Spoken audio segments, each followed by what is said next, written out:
potentially leaving early. And I'm curious if you got an update on that. I know he's reaching out to a family member. They said they're still making a decision, but do you know where that currently stands? You know, I don't.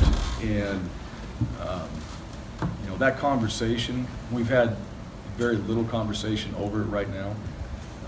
Certainly, if you look at the history of our tailbacks, they've had a lot of success, and they've done well in the NFL. I mean, he's done a great job, and it's got to come down to, what he thinks. We'll sit down and we'll crunch some more numbers, and our job as coaches is to make sure that these guys are with us, all right? And we can't always control the outside influences or what people say and all that. All we can do is give them the facts and be there for him like we have been throughout his career. And at some point, he'll have to make a decision. When he does, if he does decide to come out early, we'll do like we did with Jay.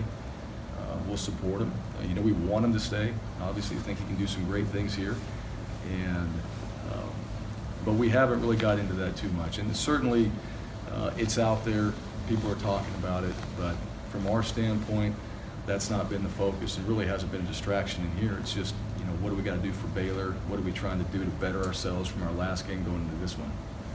Wanted to ask your thoughts on Jim Grobe coaching there at Baylor. It seems like it was a kind of a thankless task, taking on that job and interim, knowing he probably, they were going to hire someone else eventually and stuff like that. As a coach, what are your thoughts on what he's been able to do and kind of that role is an odd one? Yeah, good question. I don't know. I think that one, first of all, I got a lot of respect for him to put himself in that position. Knowing that maybe the season went well, maybe you're going to have that opportunity.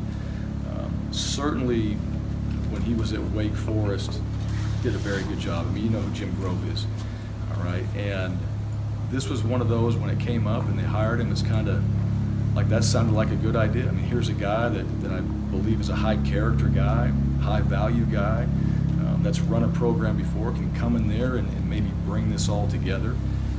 And I don't know the inner workings of it and all that, but probably one of the most unique situations in college football that you'll ever see is that you have this coach that is probably there for the one season. They go in there and do what you got to do, maybe establish a few things. I'm sure that was talked about, and then they're going to figure out who the next coach is. So from my standpoint, for him, I mean, I don't know him, but I think he did a heck of a job, and I think that not many people would step up and be in the role that he decided to be in. So as far as a coach goes, you kind of look at that, you admire it and what he's done there, and looking forward to meeting him and getting a chance to play against him.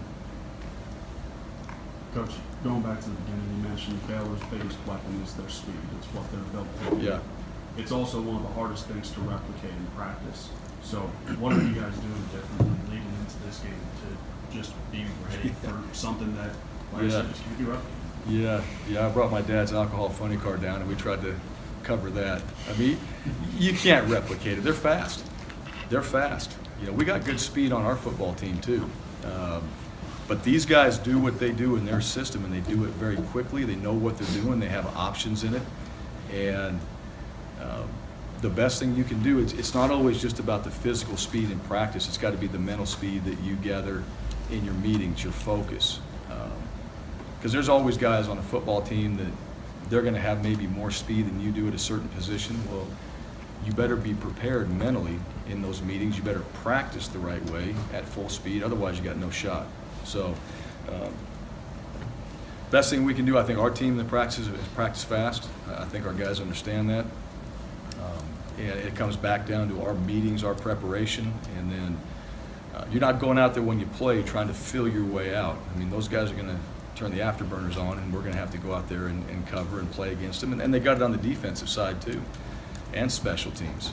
They got some returners that can go. So anytime you play a team like this and they're long and they're fast, you have to go out there and you got to be in great condition.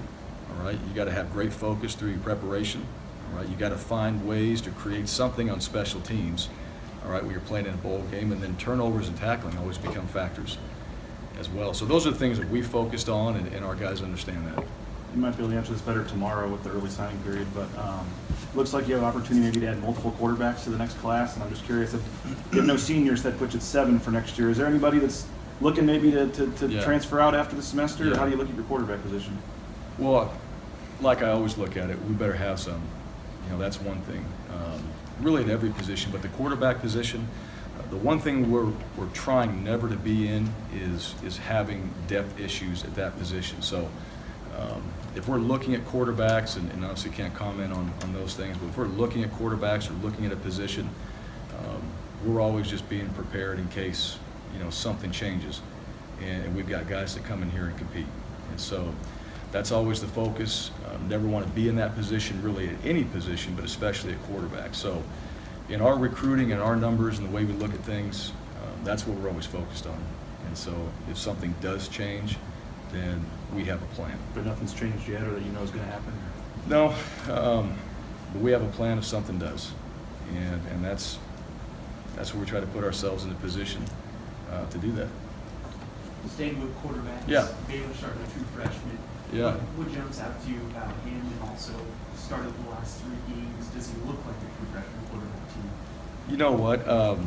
I've seen a little bit. All right, I can't sit there and tell you everything about him.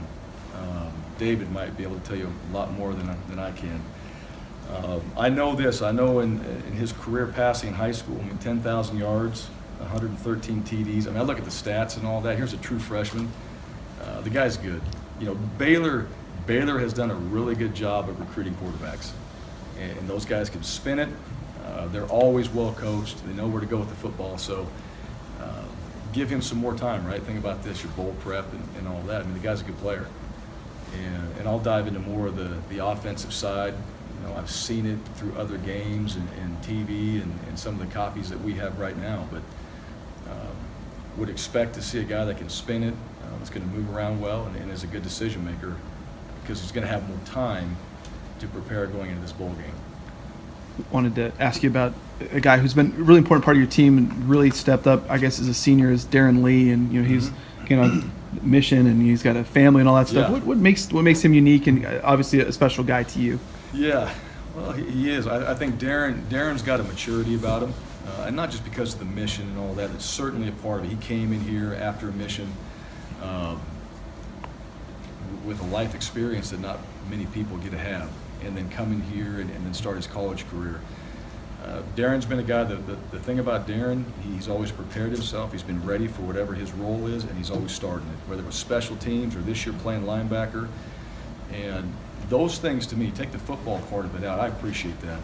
Guys that are humble and hungry, and every single day when you say, hey, you're going to do this week, fine. It may not be what you want to hear, but he's going to go work at it and get better, and then when the moment changes, he's also prepared for that. That's just how he's been ever since I've been here.